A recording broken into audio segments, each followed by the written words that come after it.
I was in a position on several occasions to witness the wounding of some of my soldiers. It's an unbelievable thing. You don't believe that it's happening. You can see a soldier lying there and there's a flinch and they go slack. And that's how most soldiers are wounded. It's not a hysterical flinging of the arms in the air and a double somersault backwards. It's not like that at all. If he's standing up, it's like his legs are just cut out from under him. He just collapses. He just collapses and he lies still. If he's lying on the ground, there's just a flinch. It's just as if someone went, there's nothing else. And that's just what it's like. All of us soldiers had never, I would suggest, had never seen a dead body before, a corpse. We'd certainly never seen someone killed or wounded. We had had very light contact so far in Vietnam.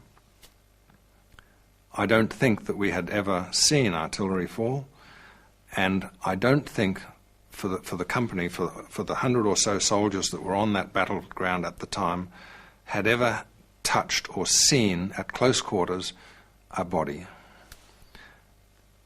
And to see what's happening and to know what's happening and to understand what's happening is just a chill. It's just chilling to think of the implications of what's happening there, because that's what you do.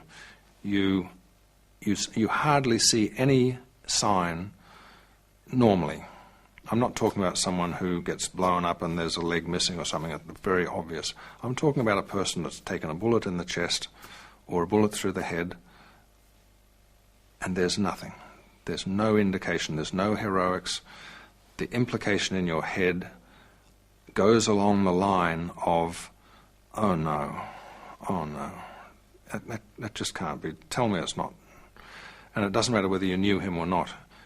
In that split second of witnessing that, you have an image in your head, that guy, he will never hold his kids on his lap.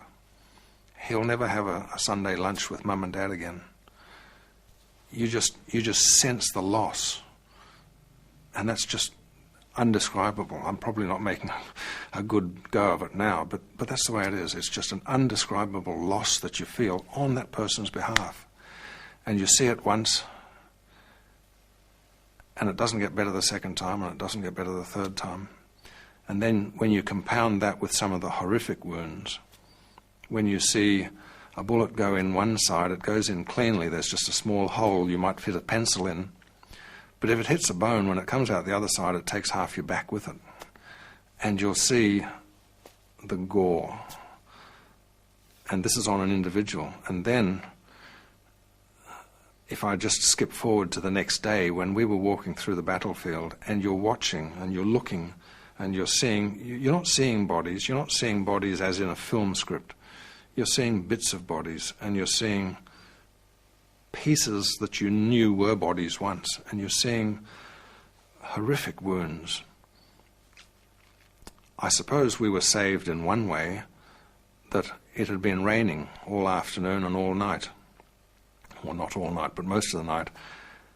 And when we saw the enemy soldiers, the enemy bodies, they were all clean. They were all washed clean. There was no blood. There was no pools of blood. The parts of bodies and the open chests and so on, they looked for all the world just like pieces of plastic. You could see the organs, but it wasn't real. You knew it was real, but remove the blood from it and remove the gore and the guts and so on, and just look at a piece of flesh that's been washed by the rain, and it's just sitting there, whether it's a complete body or a part of a body.